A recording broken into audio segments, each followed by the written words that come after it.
Nucleus.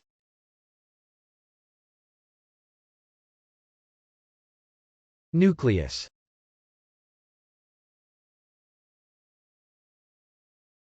Nucleus. Nucleus is a noun. As a noun, nucleus can mean 1. The core, central part of something, around which other elements are assembled. 2. An initial part or version that will receive additions. 3. The massive, positively charged central part of an atom, made up of protons and neutrons. 4.